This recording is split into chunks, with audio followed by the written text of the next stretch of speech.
ঠিক এই সময় দূরে কোথাও থেকে একটি শিয়ালের ডাক শোনা গেল।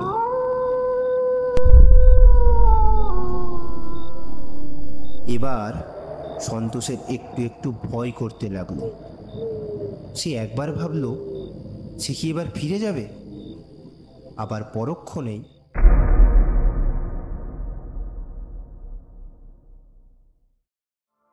নমস্কার বন্ধুগণ, আপনাদেরকে স্বাগত জানাই আমাদের চ্যানেল গল্পের পাঁচালীতে। আমরা আবার চলে এসেছি নতুন একটি রোমাঞ্চকর ভৌতিক কাহিনী নিয়ে। আজকের গল্প সঞ্চারী ভট্টাচার্যের ধানসিঁড়ির ঘাট। আমাদের আগের গল্প মনশ্চক্ষুকে এতটা ভালোবাসা দেওয়ার জন্য আপনাদের অনেক ধন্যবাদ। লেখিকা সঞ্চারী ভট্টাচার্য তার গল্পের শুরুতে কিছু কথা বলেছেন যা সত্যিই মন ছুঁয়ে যায়। লেখিকা বলেছেন, আমি কবিতা ও গল্প লিখতে পছন্দ করি। আমি কল্পনাকে বাস্তবের চেয়ে বেশি প্রাধান্য দিতে পছন্দ করি। আমার কলমই তাহলে কথা বলুক। আমি চুপ থাকলাম, তবে বাকিটা আপনারাই বলবেন। আসলে উনি দর্শকের হাতেই সবটা ছেড়ে দিয়েছেন, তাই আমরাও এই অডিও রূপান্তরটি আপনাদের হাতেই ছেড়ে দিলাম। আজকের গল্পটি যদি আপনাদের ভালো লাগে তো অবশ্যই লাইক এবং কমেন্ট করবেন এবং শেয়ার করবেন নিজেদের বন্ধু, প্রিয়জন আর ফ্যামিলির কাছে। আর হ্যাঁ, চ্যানেলটি অবশ্যই সাবস্ক্রাইব করবেন ও পাশে থাকা বেল আইকনটি প্রেস করে দেবেন। তাহলে শুরু করা যাক আজকের গল্প সঞ্চারী ভট্টাচার্যের ধানসিঁড়ির ঘাট।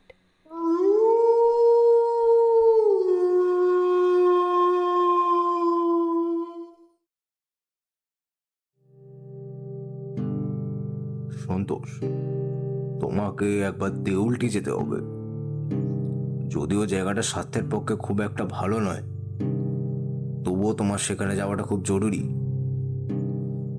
আসলে ওখানকার মুকুন্দপুর নামের একটি গ্রামে বহু মানুষ বিনা চিকিৎসায় মারা যাচ্ছে।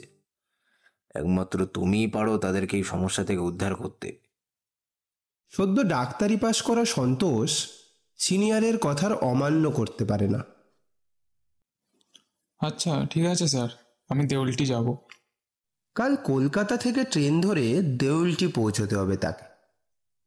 যদিও রাস্তাটা খুব একটা বেশি নয়, তবুও তার জন্য সমস্ত রকমের প্রস্তুতি সন্তোষ নিয়ে নিয়েছে। কখন কোনটা দরকার পড়ে কেই বা বলতে পারে।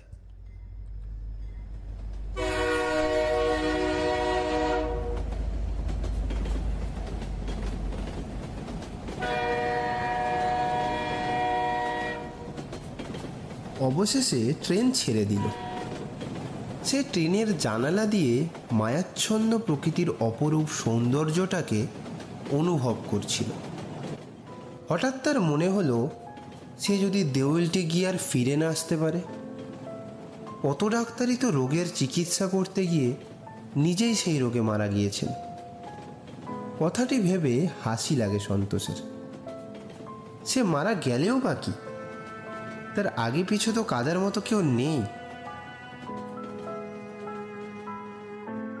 ছোটবেলা থেকে অনাথ আশ্রমে বড় হওয়া সন্তোষ আজ নিজের যোগ্যতায় ডাক্তার হয়েছে। তবে মৃত্যুর আগে পর্যন্ত সে যতটা সম্ভব মানুষের সেবা করে যাবে, যাতে মৃত্যুর পরেও অন্তত কিছু মানুষ যেন তাকে মনে রাখে। এটাই হবে তার সার্থকতা।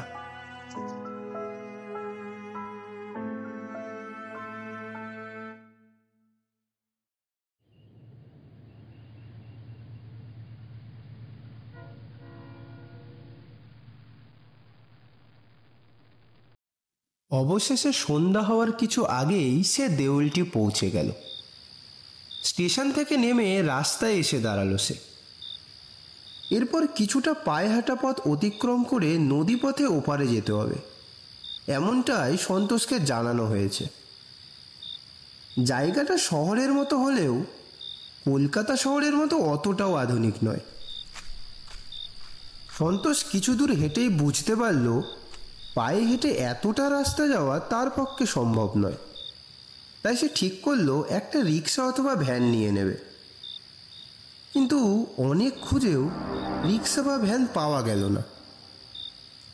আজব ব্যাপার, সবে তো মাত্র সন্ধ্যে 7টা, এরই মধ্যে রাস্তাঘাট সব শুনশান। কিছুটা অবাক হলো সন্তোষ। শেষ পর্যন্ত বেশ কিছুটা দূর হেঁটে গিয়ে একটি রিক্সা স্ট্যান্ড দেখতে পেল সে। কিন্তু আজব বিষয়, সেখানে একটিও রিক্সা ছিল না। সে আবছা অন্ধকারে এদিক ওদিক তাকাতে লাগলো। হঠাৎ সেই সময় পিছন দিক থেকে একজনের গলা শোনা গেল। দাদা, আপনি কি কাউকে খুঁজতেছেন? এই শুনশান রাস্তায় হঠাৎ কোনো মানুষের গলা পেয়ে কিছুটা অবাক হয়েই পিছনে ফিরল সন্তোষ। পিছন ফিরতেই একজন রিক্সা চালককে দেখতে পেল সে। অন্ধকার হয়ে যাওয়ায় তার মুখটা স্পষ্ট দেখতে পেল না সন্তোষ। না না, মানে নদীর ওপারে যাব। ও আচ্ছা আচ্ছা, বুঝতে পারছি। নদীর ঘাটে লয়ে যেতে হবে তো আপনাকে। আসুন আসুন, আমার রিক্সায় উঠে পড়ুন। এখন এখান থেকে আর অন্য কোনো রিক্সা পাবেননি। সন্তোষ আর কথা না বাড়িয়ে রিক্সায় উঠে বসল। কাঁচা পাকা রাস্তা পেরিয়ে রিক্সা অতি দ্রুত গতিতে চলতে শুরু করলো। সারাদিন ট্রেনের ধকলে রীতিমতো ক্লান্ত হয়ে পড়েছে সন্তোষ। রিক্সায় হেলান দিয়ে আকাশের দিকে তাকিয়েছিল সে। এমন সময় রিক্সা চালক বলল, বাবু মশাই, এত রাতে নদীর ওপারে কি কাজে যাওয়া হচ্ছে? আর বলো না, ডাক্তারদের কি আর দিনরাত বলে কিছু আছে? যখনই ডাক পড়বে তখনই ছুটতে হবে। তা যা বলিছেন বাবু। শুনেছি নদীর ওপারে নাকি অজানা এক রোগে আক্রান্ত হয়ে সব এক এক করে মারা যাচ্ছে। হ্যাঁ বাবু, আমিও শুনেছি ঠিকই, কিন্তু চোখের সামনে কাউকে তো মরতে দেখিনি। আসলে ওই পারে অতটা যাওয়া হয় না তো। বুঝলাম। তো দাদা, তোমার নাম কি গো? এগিয়ে অধমের নাম মদন লাল। রিক্সাটা একটা মোড় থেকে বাঁক নিল, আর সঙ্গে সঙ্গেই একটু ঝাঁকুনি দিয়ে সন্তোষ উঠে বসল। তারপর সে বলল, আচ্ছা দাদা, তোমাদের এই গ্রামটা এত সন্ধেবেলাতেও এরকম ফাঁকা কেন বলো তো? আসলে বাবু, এই অঞ্চলটিতে রাত্রের দিকে রিক্সা ভ্যান তেমন কিছুই পাওয়া যায় না। সন্ধে 7টার পরেই যে যার নিজের বাড়ি চলে যায়। আমিও তো আমার বাড়ি থেকে ফিরছিলুম, হঠাৎ আপনার সাথে দেখা হয়ে যায়। ভাবলুম আমার বাড়ি ওই পথেই, তাই যাওয়ার সময় আপনাকে নামিয়ে দিয়ে যাবো। সে তো বুঝলাম, কিন্তু এর কারণটা কি? মদন একটু এদিক ওদিক তাকিয়ে নিল। তারপর ভয়ে ভয়ে বলল, আসলি বাবু, ওখানে হইল আমাদের এই গ্রামে এক ভয়ঙ্কর প্রেতের উপদ্রব দেখা দিছে। শুনেছি রাতের বেলা গ্রামের আনাচি কানাচে সে ঘুরে বেড়ায়, আর কোনো মানুষ তার কবলে পড়লে সেটাই হয় তার শেষ রাত।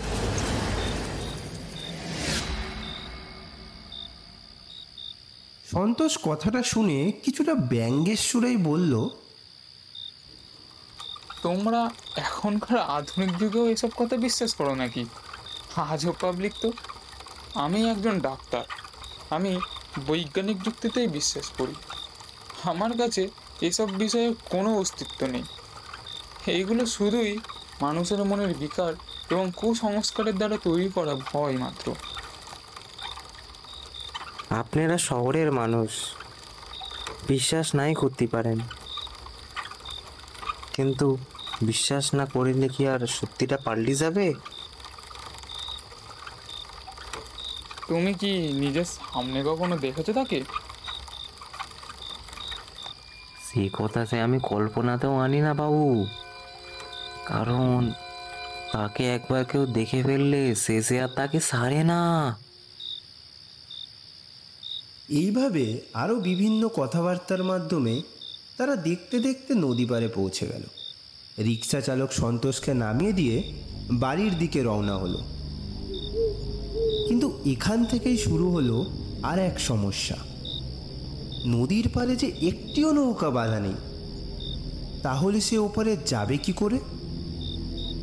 অন্ধকার রাতের শুনশান নদী পাড়ে সন্তোষ একা দাঁড়িয়ে। আশেপাশে আর একটি প্রাণীরও অস্তিত্ব নেই। ঠিক এই সময় দূরে কোথাও থেকে একটি শিয়ালের ডাক শোনা গেল।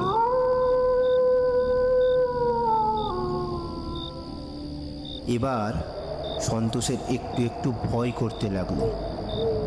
সে একবার ভাবল সে কি এবার ফিরে যাবে, আবার পরক্ষণেই না, এসব ভেবে কাজ নেই। যা কপালে আছে হবে। আমাকে আমার চাকরি বাঁচাতেই হবে। কলকাতা ফিরে গেলে আমার চাকরি নিয়ে টানাটানি হয়ে যাবে। ওই যে একজন নৌকা নিয়ে আসছে না, মনে হয় এদিকেই আসছে। ও মাঝি, দাঁড়াও দাঁড়াও, আমার একটু দরকার আছে। আমাকে কি একটু নিয়ে যাবে? মাঝিটি দূর থেকেই বলল, না বাবু, আমি এই ঘাটে নৌকা বেঁধি এবার বাড়ি যাব, অনেক রাত হয়ে গেছে। আরে চলো না, বড় বিপদে পড়েছি গো। তুমি না নিয়ে গেলে মুশকিলে পড়ে যাব। না না, ওইদিকে অনেক ভয়ের কারণ আছে। এত রেতে ওই পথে আর কেউ যায়নি। আপনি বরং অন্য কাউকে খুঁজে নেন, এটাই ভালো হবে। আমি তোমাকে অনেক টাকা দেবো, আমাকে একটিবার ওপারে নিয়ে চলো। টাকার মোহ নেই বাবু, প্রাণের মোহটা বেশি। আপনাকে আমি নিয়ে গেলি হয়তো আর বেশি ফিরতে পারবো নি। আহা, এত ভয়ের কি বলো তো? আর বললাম তো আমি তোমাকে অনেক টাকা দেবো। তাছাড়া আমি তো রইলাম তোমার সাথে, তাহলে এত ভয়ের কি? আপনি শহুরে মানুষ, আপনার হয়তো এসব বিষয়ের ওপর বিশ্বাস নেই, কিন্তু আমরা গ্রাম বাংলার মানুষ, আমরা আজও এসব বিষয়ে যথেষ্ট বিশ্বাস রাখি। না না, মাফ করবেন, আমি এত রেতে আপনাকে কিছুতেই ওপারে নিয়ে যেতে পারবো নি। আপনি বরং অন্য কোনো উপায় খুঁজে নেন। সন্তোষ এবার অন্য ফন্দি করল। সে কাঁদো কাঁদো ভাব নিয়ে বলল, দাদা, তুমি না নিয়ে গেলে আমার চাকরিটা চলে যাবে, আর চাকরি চলে গেলে আমি খাবো কি বলো তো? ঘরে অসুস্থ মাও আছে, তার চিকিৎসার জন্য টাকা লাগবে। দয়া করে একটু নিয়ে চলো না। সন্তোষের বিমর্ষ মুখখানি দেখে মাঝির দয়া হলো। সে নৌকোটিকে ঘাটে নিয়ে এসে বলল, আচ্ছা, আসুন বাবু, কিন্তু এইটুকু জেনে রাখুন, কোনো বড়সড় বিপদ হইলে কিন্তু আপনি আমারে দোষ দিতে পারবেন নি। আমি এক প্রকার নিজের প্রাণের মায়া ত্যাগ করিয়ে আপনারে নিয়ে যাচ্ছি। মাঝির কাছ থেকে এই কথাগুলো শুনে সন্তোষের মনে একটু বল এলো। সন্তোষ ঠিক করলো আজকে যাই ঘটে যাক না কেন ওপারে তাকে পৌঁছতেই হবে। সে মাঝিকে জোর গলায় বলল, তোমার কোনো চিন্তা নেই মাঝি ভাই, আমি তোমার সঙ্গেই আছি। কোনো বিপদ হলে একসাথে দুজনে মোকাবিলা করব। ওর কথাটা শুনে যদিও মাঝি অবাক হলো, তবুও সে বলল, একা একা যাবার থেকে কারোর সঙ্গে নিয়ে যাওয়া অনেক ভালো। এতে হয়তো বিপদের আশঙ্কা অনেকটাই কমবে, কারণ শুনেছি সে নাকি একা মানুষ পেলেই তার উপরে অত্যাচার চালায়। আমাদের দুজনকে দেখলি হয়তো এগোতে পারবে নি। মাঝির কথাগুলি সন্তোষের কাছে অবান্তর ও অযৌক্তিক বলে মনে হচ্ছিল। তবুও সে কিছু না বলে একটু হাসল।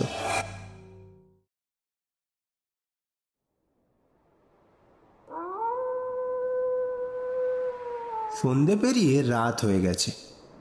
হারান মাঝি যত তাড়াতাড়ি পারে নৌকাটাকে টেনে নিয়ে যাওয়ার চেষ্টা করছে। এমন সময় হঠাৎ মেঘ গর্জে উঠল আকাশে।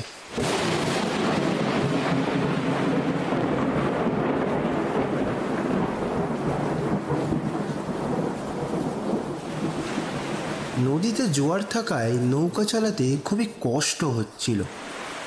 তাই হারান ভয়ে ভয়ে বলল, দেখছেন তো বাবু, কেন আমি আপনাকে বারণ করছিলাম? এসবই হইল ওই পিশাচের কাজ, সে সবই করতে পারে। তুমি শুধু শুধু ভয় পাচ্ছ হারান। আরে প্রাকৃতিক দুর্যোগ তো যখন তখন হতেই পারে, এর সাথে পিশাচের কি সম্পর্ক? তুমি অত না ভেবে সাবধানে নৌকাটা চালাও। কিছুক্ষণের মধ্যেই ঝড়ের সাথে শুরু হলো প্রবল বৃষ্টি। এত জোরে বৃষ্টি পড়ছে যে অন্ধকারের মধ্যে দূরে কি রয়েছে তা ঠাহর করা যাচ্ছে না। এমন অবস্থায় দাঁড় বেয়ে নৌকা বয়ে নিয়ে যাওয়া মৃত্যু সম। জলে জোয়ার থাকায় নৌকাটি দুলতে শুরু করল। একটু অমনোযোগিতা দেখালেই জলে ডুবে মরতে হবে। হারান মাঝির মাথায় হাত পড়ল। সন্তোষ দেখল হারান শুধু ঠাকুরের নাম জপ করছে আর কোনো রকমের দাঁড়টা বয়ে নিয়ে চলেছে।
হঠাৎ একটা ঘাটে এসে নৌকাটা আটকে গেল। জলের তোড়ে হাজার চেষ্টা করেও নৌকাকে সামনের দিকে নিয়ে যাওয়া সম্ভব হলো না। হারান মাঝি ক্লান্ত হয়ে পড়ল, তবুও সে কোনো উপায় বার করতে পারল না। বৃষ্টির বেগটা সেই সময় একটু কমেছে, ঝড়ের দাপটটাও প্রায় অনেকটাই কেটে গিয়েছে। এখন চাঁদের আলোয় খালি চোখে চারিদিকটা বেশ পরিষ্কার দেখতে পাওয়া যাচ্ছে। সন্তোষ ঘাটে নেমে নৌকাটিকে হাত দিয়ে ঠেলে জলের দিকে নিয়ে যাওয়ার চেষ্টা করল, কিন্তু শেষ পর্যন্ত পেরে উঠল না। অন্যদিকে হারান মাঝিও ভয়ে কাঁপতে শুরু করেছে। সন্তোষ সেটা দেখে বড় অবাক হলো। ও মাঝি, কি হয়েছে? ঠান্ডা লাগছে? তুমি এমনভাবে কাঁপছো কেন? এই দেখো, আমরা তো একটা ঘাটে এসে ভিড়েছি। এসো, নৌকাটাকে এখানে বেঁধে আমরা বরং একটু ওই দিকে যাই। কাউকে জিজ্ঞেস করি এখান থেকে মুকুন্দপুর যেতে কতক্ষণ সময় লাগবে। যদি আশেপাশে রাতে থাকার কোনো ব্যবস্থা হয়ে যায় তাহলে তুমি আর আমি এখানেই রাতটা কোনো রকমে কাটিয়ে দেবো। তারপর সকালে হলে আমরা আবার নৌকা নিয়ে বেরিয়ে পড়বো। এত রাতে আর নৌকা চড়ে না যাওয়াই ভালো, কি বলো হারান মাঝি? সন্তোষ লক্ষ্য করল হারান ঠকঠক করে কাঁপছে। সে কোনো রকমে ঘাটে উঠে সন্তোষকে উদ্দেশ্য করে বলল, দাদা বাবু, সর্বনাশ হয়ে গেছে, আমরা ভয়ঙ্কর বিপদের মধ্যে পড়েছি। আপনি হয়তো জানেন না, এই জায়গাটার নাম ধানসিঁড়ির ঘাট, আর এর পাশেই রয়েছে সে ধানসিঁড়ির কুখ্যাত শ্মশান, পিশাচের আতুর ঘর। সবাই বলে এখানে নাকি সে থাকে। আমরা এখানে কোনো বাসস্থান পাওয়া তো দূরের কথা, খাওয়ার জলটাও পাবো না। তাড়াতাড়ি চলুন, আমাদের এখান থেকে পালাতেই হবে। আরে কোথায় পালাবো? এত রাতে বললেই হলো নাকি? পালাতে তো হবেই আমাদের বাবু, না হলে কেউ প্রাণে বাঁচবো না। ওই যে কারুর পায়ের আওয়াজ শুনতে পাচ্ছেন আপনি? আপনি থাকলে এখানে থাকুন, আমি চললাম, এখানে আর এক মুহূর্ত নয়। এই কথাটি বলেই হারান রুদ্ধশ্বাসে দৌড় লাগাল। সন্তোষ অনেকবার তাকে পিছন থেকে ডাকার চেষ্টা করলো, কিন্তু হারানের কোনো কথাই কানে গেল না। সে দৌড়ে এক নিমেষে অন্ধকারে গায়েব হয়ে গেল। সন্তোষ পড়ল মহাবিপাকে। এই অচেনা জায়গায় এখন সে একা। কোনো বিপদ হলে বাঁচাবারও কেউ নেই। তবুও সে বুকে সাহস এনে শ্মশান ঘাটের দিকে চলতে থাকে। সন্তোষের মনে হলো শ্মশানে অন্তত ডোমরা তো থাকবেই, তাদের কুটিয়াতেই কোনো রকমের রাতটা কাটিয়ে দেওয়া যাবে। কিছু দূর যেতেই সন্তোষ বড্ড অবাক হলো। চারিদিকে কোথাও শ্মশানের লেশ মাত্র নেই। বন জঙ্গলে ভরা একটি জায়গা। আরও কিছুটা এগোতে একটি কুটির চোখে পড়ল। এই ঘন জঙ্গলের মধ্যে, যেখানে কোনো মানুষই বলতে গেলে থাকে না, সেখানে এরকম একটা কুটির কোথা থেকে আসলো? সন্তোষের ভয়টা হঠাৎ বেড়ে গেল। তবুও কুটিরের সামনে গিয়ে দাঁড়ালো সে। ভাবলো একবার কুটিরের দরজায় ধাক্কা দেবে, যদি ভেতরে কেউ থাকে। কুটিরের কাছে যেতেই সন্তোষের বুকটা কেমন যেন ছ্যাঁত করে উঠল। তবুও কোনো রকমে বুকে বল নিয়ে সে দরজায় ঠকঠক করতে যাবে, এমন সময় লক্ষ্য করলো ঘরের ভেতর থেকে এমনিতেই কেউ একজন যেন বেরিয়ে এলো। আপনি কে? আপনাকে তো কোনোদিনই গ্রামে দেখিনি।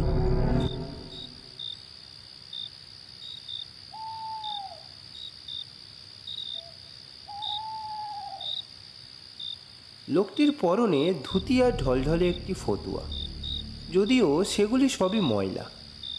নিজের প্রতি বিন্দুমাত্র যত্নশীল নয় লোকটি, তা দেখেই বোঝা যায়। লোকটি এক দৃষ্টে সন্তোষের দিকে তাকিয়ে আছে। সন্তোষের সেই বিষয়টা চোখে পড়লেও কোনো রকমের সাহস সঞ্চয় করে সে বলল, হ্যাঁ, আপনি ঠিকই ধরেছেন। আমি এই গ্রামে নতুন এসেছি। আসলে পেশায় আমি একজন ডাক্তার। এই মুকুন্দপুরে যাওয়ার উদ্দেশ্যে নদীপথে পাড়ি দিয়েছিলাম, কিন্তু হঠাৎ ঝড় বৃষ্টির জন্য নৌকাটিকে রাস্তায় থামিয়ে দিতে হলো। এত রাতের অন্ধকারে মাঝি আর মুকুন্দপুর যেতে সাহসই করলো না। ধানসিঁড়ির ঘাটে এসে নৌকাটি আটকে গেল। তাই অগত্যা নৌকাটিকে ঘাটে বেঁধে আমি এদিক ওদিক আশ্রয়ের উদ্দেশ্যে ঘুরছিলাম। এই কিছুটা দূর আসতেই আপনার কুটিরটি নজরে পড়ে গেল। তাই ভাবলাম একবার এদিকটা এসে একটু খোঁজ করে নিই। আপনার সাথে সেই মাঝিটি কোথায়? না, মানে আসলে আসলে কি? আমাকে বিশ্বাস করে বলতে পারেন। আসলে মাঝি বলছিল এই দিকটা নাকি ধানসিঁড়ি শ্মশানঘাট। আরও একটা অবান্তর কথা বলছিল সে। আর কি বলছিল সে? না না, থাক, ছাড়ুন না, এমন কিছু নয়। পিশাচের কথা বলছিল কি? আপনি কি করে জানলেন? আমি জানি না, আসলে আন্দাজ করে বলছি। সকলের মনের মধ্যেই একটা ভয় রয়েছে। গ্রামের মধ্যে নাকি রোজ রাতে পিশাচ বেরোয়। সেই ভয়তেই রাত নামার পর আর কেউ রাস্তায় বেরোতে চায় না। এই দেখুন না, আমিও কুটিরের দরজা বন্ধ করেই বসে আছি। আপনার পায়ের আওয়াজ পেয়েই হঠাৎ দরজাটি খুলে দেখলাম। কেন আপনার ভয় করলো না? আমার বদলে যদি পিশাচটা আসতো? আসলে গ্রামের সকলে বলে পিশাচ নাকি নিঃশব্দে আসে, তার পায়ের আওয়াজ পাওয়া যায় না। আপনি যখন আসছিলেন তখন আপনার পায়ের আওয়াজ আসছিল, তাই সেই ভয়টা আর মনের মধ্যে আসেনি। যাকে বলছি, বাইরেই দাঁড়িয়ে থাকবেন নাকি ভেতরেও আসবেন? হ্যাঁ হ্যাঁ হ্যাঁ, চলুন চলুন, ভেতরে গিয়ে বসি। আমিও খুব ক্লান্ত হয়ে পড়েছি। পথের মাঝখানে নৌকাটা আটকে গেল, আর মাঝিও গেল পালিয়ে, আর আমি পড়ে রইলাম একা। বুঝলাম, কিন্তু আপনার ভয়ের কোনো কারণ নেই। আপনি এখন আমার কুটিরে রয়েছেন, এই কুটির সুরক্ষিত।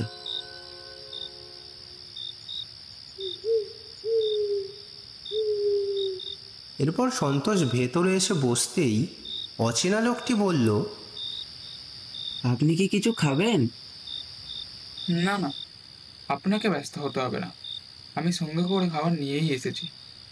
এই একটু বিশ্রাম নিয়ে আমি খেয়ে নেব। আচ্ছা আচ্ছা, বেশ বেশ।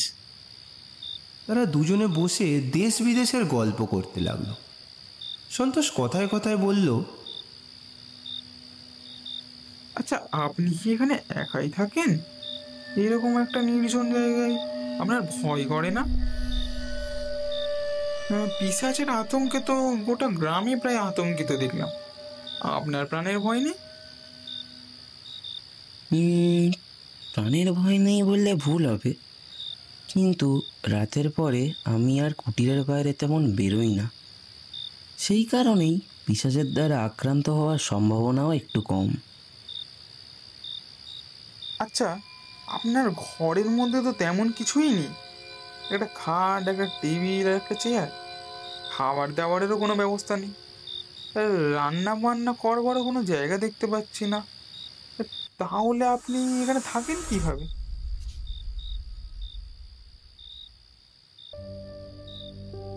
আসলে আমি দিন আনি দিন খাই মানুষ। যখন পকেটে যেমন পয়সা থাকে তেমনভাবেই খাওয়া দাওয়া করতে হয়। বাজার দোকানও সেই বুঝেই করি। কখনো কখনো হাত পেটা খেয়েই থাকতে হয়, আবার কখনো বা খাবারই জোটে না। লোকটার কথাগুলো শুনে সন্তোষের খুব খারাপ লাগলো। সন্তোষ ভাবল, লোকটির কত কষ্ট। এরকম একটা নির্জন জায়গায় একা একা থাকে সে, অথচ খাওয়া দাওয়াও ঠিক মতো করতে পারে না। আচ্ছা, এই পিশাচের ব্যাপারটা কি বলুন তো? সবাই দেখলাম ভয়েতে একেবারে তটস্থ হয়ে গিয়েছিল।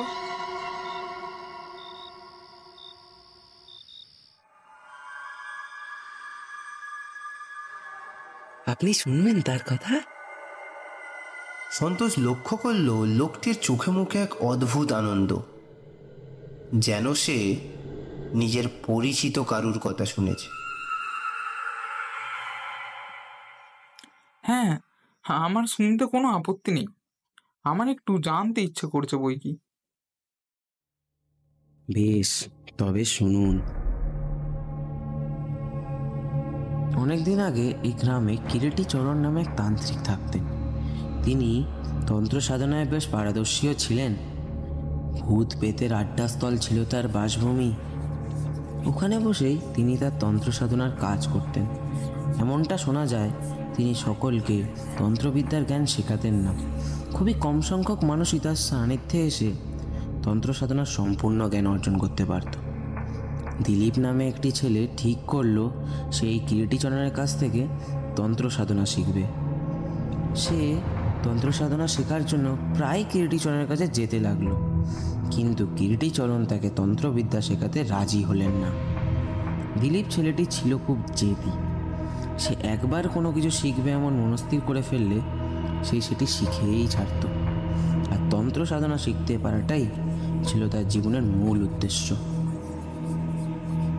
একদিন যখন কিরিটিচরণ মরার উপর বসে সব সাধনা করছিলেন, সেই সময় দিলীপ লুকিয়ে লুকিয়ে সেই ব্যাপারটি দেখতে থাকে। হঠাৎ দিলীপ দেখতে পায় কিরিটিচরণ এক পিশাচকে আহ্বান করে সব দেহর মধ্যে প্রবেশ করালেন। তারপর মৃতদেহটি হঠাৎ তার সামনে উঠে দাঁড়াল। এরপর কিরিটিচরণ তাকে নির্দেশ দিলেন কিছু কাজ করার জন্য। দেহটি চলে গেলে কিরীটিচরণ আবার চোখ বন্ধ করে ধ্যানে বসলেন। কিছুক্ষণ পরে দিলীপ লক্ষ্য করল সে মৃতদেহটি আবার ফিরে এসে স্বস্থানে শুয়ে পড়ল। সমগ্র বিষয়টাই মন্ত্র বলের দ্বারা করলেন কিরীটিচরণ, কিন্তু তিনি কী মন্ত্র উচ্চারণ করলেন সেটি শোনা দিলীপের পক্ষে আর সম্ভব হলো না। দিলীপের পায়ের শব্দ শুনতে পেয়ে কিরীটিচরণের ধ্যানভঙ্গ হয়ে গেল। কিরীটিচরণের অনুমতি ব্যতীত তার যজ্ঞস্থলের সকলের প্রবেশ নিষিদ্ধ ছিল। সেখানে দিলীপ এরকমভাবে লুকিয়ে লুকিয়ে তার তন্ত্রবিদ্যা দেখছে, এটি দেখে কিরীটিচরণ প্রচণ্ড ক্ষুব্ধ হয়ে গেলেন। সেদিন তিনি দিলীপকে অভিশাপ দিতে পারতেন, কিন্তু ক্ষমা করে দিলেন। দিলীপ প্রাণ বাঁচিয়ে কোনো রকমে ফিরে গেল। কিরীটিচরণ দিলীপকে ছেড়ে দেওয়ার পেছনে একটি বিরাট কারণ ছিল। কিরীটিচরণ জানতেন দিলীপ পিশাচকে দেহের মধ্যে প্রবেশ করানোর মন্ত্র জানলেও পিশাচকে দেহ থেকে মুক্ত করার মন্ত্র জানতে পারেনি। এটি অধরাই থেকে গেছে, ফলে দিলীপের শিক্ষা সম্পূর্ণ হয়নি। তাই সে কোনোদিনই তন্ত্রবিদ্যা শিখে উঠতে পারবে না। দিলীপ হার মানল না। সে যেটুকু শিখেছে সে দিয়েই সে মহান তান্ত্রিক হয়ে উঠতে পারে, এমনটাই ছিল তার ধারণা। একদিন সে তন্ত্র সাধনা করবে মনে করে ধানসিঁড়ির শ্মশানঘাটে উপস্থিত হলো। ধানসিঁড়ির শ্মশানঘাটে বসে সাধনায় মন দিল দিলীপ। সে পিশাচকে ডাকার মন্ত্র পড়তে শুরু করলো। এক নাগাড়ে মন্ত্রটি 1000 বার পাঠ করার পরে সে পিশাচের দেখা পেল। পিশাচকে চোখের সামনে দেখে প্রচণ্ড ভয় পেয়ে গেল। পিশাচের ভয়ঙ্কর চেহারার দিকে তাকিয়ে তার বুক শুকিয়ে গেল, কিন্তু তবুও সে পিশাচকে আদেশ দিল তার জন্য মরদেহ তুলে আনতে। পিশাচের আগমনের পরে তাকে দিয়ে নিজের কোনো কার্যসিদ্ধি করাতে হয়। এরপর আবার তাকে মন্ত্র বলের দ্বারা মুক্ত করে দিতে হয়। পিশাচ মরদেহ সংগ্রহ করে আনলো। দিলীপের আনন্দের সীমা রইল না। সে ভাবল তার তন্ত্র সাধনা সম্পূর্ণ হয়েছে।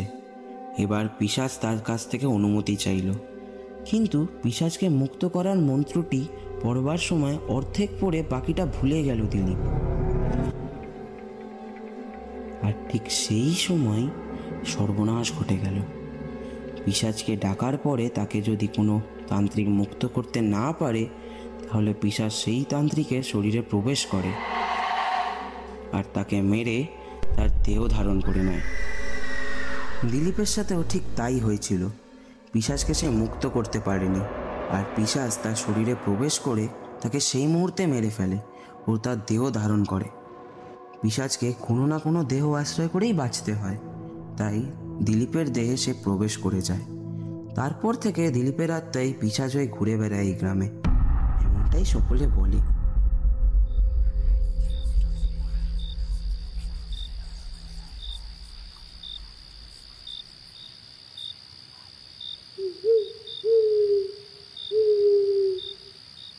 লোকটির কথাগুলো শেষ হওয়া মাত্রই সন্তোষের হঠাৎ করে প্রচণ্ড কাশি শুরু হল। সে কাশি কিছুতেই থামতে চায় না।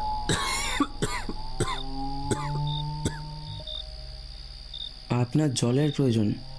দাঁড়ান দাঁড়ান, আমি জল নিয়ে আসছি আপনার জন্য। লোকটি জল আনতে গিয়ে দেখল কলসিতে 1 ফোঁটা জলও আর অবশিষ্ট নেই।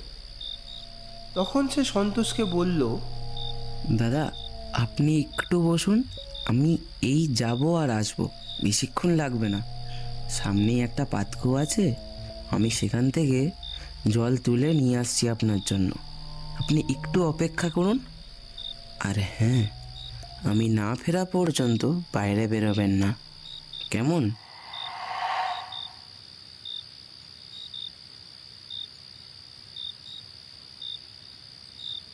লোকটির কথায় ঘাড় নাড়ল সন্তোষ।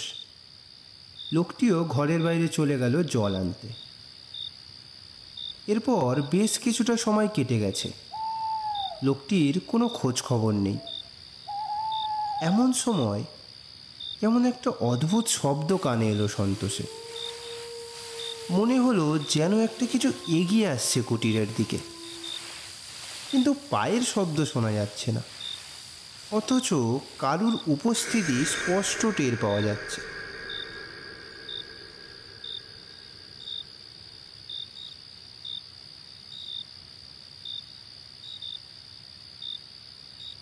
চাঁদের আলোয় যেটুকু চোখে পড়ল সন্তোষের, তাতে সে দেখল প্রকাণ্ড লম্বা দুটি পায়ে কেউ এদিকেই এগিয়ে আসছে।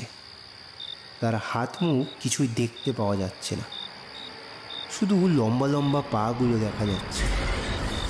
তারপর কুটিরের দরজা খোলার শব্দ।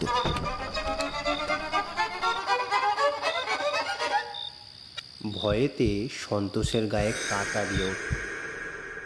সে দেখল কুটিরে প্রবেশ করল সেই অজ্ঞাত পরিচয় লোকটি। সন্তোষ অবাক হয়ে গেল। এতক্ষণ যার সাথে গল্প করছিল এই ব্যক্তি কি সেই?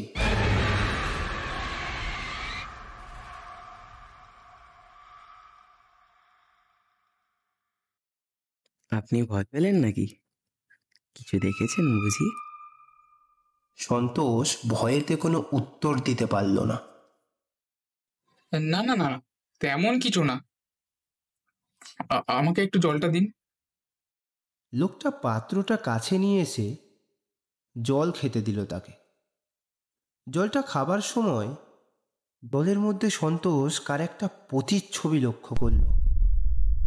উফ, কি ভয়ঙ্কর দেখতে সেই মুখ! লম্বা হয়ে উঠে একেবারে আকাশ স্পর্শ করেছে, অথচ সামনে শুধু লোকটাই দাঁড়িয়ে রয়েছে। এখানে তো দুটো লোকের উপস্থিতি সম্ভব নয়। তাহলে কি এই লোকটাই পিশাচ? ভয়েতে সন্তোষের হাত পা ঠান্ডা হয়ে গেল। কোনো রকমে জলটা খেয়ে পাত্রটা লোকটার হাতে দেওয়ার সময় তার পায়ের দিকে সন্তোষের চোখ পড়ল। সন্তোষ দেখল লোকটার পায়ের পাতাগুলো উল্টো। এবার তার আর বুঝতে কোনো অসুবিধাই রইল না যে এই সেই পিশাচ। সেই জন্যই সে এত কিছু জানে। কিন্তু কিন্তু এখন এখান থেকে পালাতে না পারলে যে মৃত্যু অবধারিত। লোকটিকে আর কিছু না বলে সেখান থেকে দৌড়তে শুরু করলো সন্তোষ। স্পষ্ট শুনতে পেল কেউ যেন এগিয়ে আসছে তার দিকে। পিছন থেকে শোনা যাচ্ছে এক ভয়ঙ্কর অট্টহাসি শব্দ।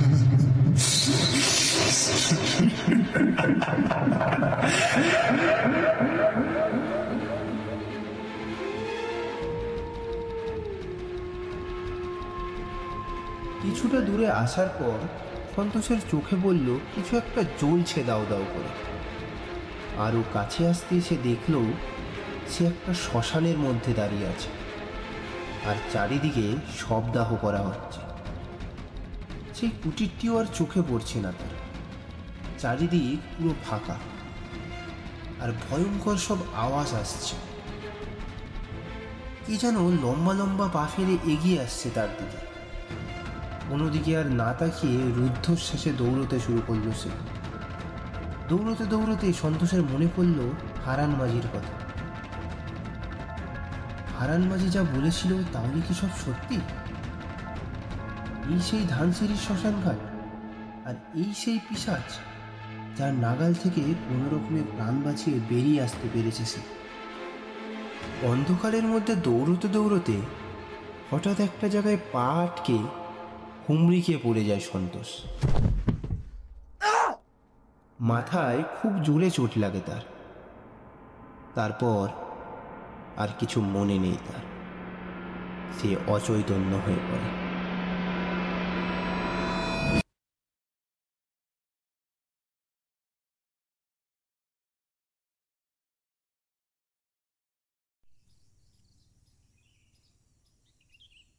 সকালে জ্ঞান ফিরলে সে দেখে কিছু গ্রামবাসী তাকে ঘিরে দাঁড়িয়ে আছে। নদীর ঘাটের কাদা মাটি সারা গায়ে লেগে আছে তার। উঠে দাঁড়ানোর সামান্যতম ক্ষমতাটুকু তার নেই। সবাই মিলে ওকে ধরে ধরে নিয়ে যায় একটা বাড়িতে। সেখানে একটা বিছানায় ওরা সন্তোষকে শুইয়ে দেয়। সন্তোষের মুখ থেকে কোনো কথাই বেরোয় না। শুধু ওরা সন্তোষের কাছে ওর পরিচয় জানতে চাইলে ও জানায়, আমার নাম দিলীপ, আমি গ্রামের ওই প্রান্তে থাকি।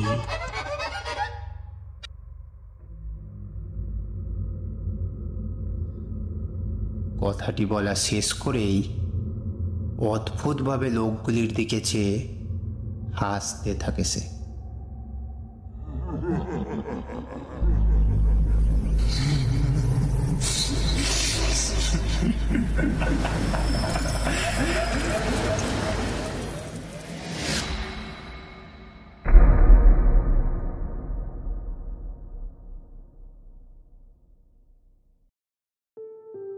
শুনছিলেন গল্পের পাঁচালী তৃতীয় পরিবেশন সঞ্চারী ভট্টাচার্যের ধানসিঁড়ির ঘাট। তো কেমন লাগলো আমাদের গল্পটা? কমেন্ট করে অবশ্যই জানাবেন। যারা যারা এখনো লাইক, কমেন্ট, শেয়ার করেননি তারা প্লিজ করে দেবেন। আর চ্যানেলটিকে সাবস্ক্রাইব করে নিচে থাকা বেল আইকনটি অবশ্যই প্রেস করে দেবেন, যাতে চ্যানেলের নোটিফিকেশন সবার আগে আপনার কাছে যায়। আজকের গল্পের কথক সুমন দাস, সন্তোষের ভূমিকায় উদয়, রিক্সা চালক ও সিনিয়র ডাক্তার অভিক, দিলীপের চরিত্রে সায়ন সরকার ও মাঝির ভূমিকায় Udayan Mondal, poster design Abhik Kayal, editing and special effects Uday Sau. এই গল্পটির অডিও রূপান্তর করেছে সুমন দাস এবং পরিচালনা ও সূত্রধর রিমা বসু। আজ তাহলে এই পর্যন্তই। সুস্থ থাকবেন, সাবধানে থাকবেন।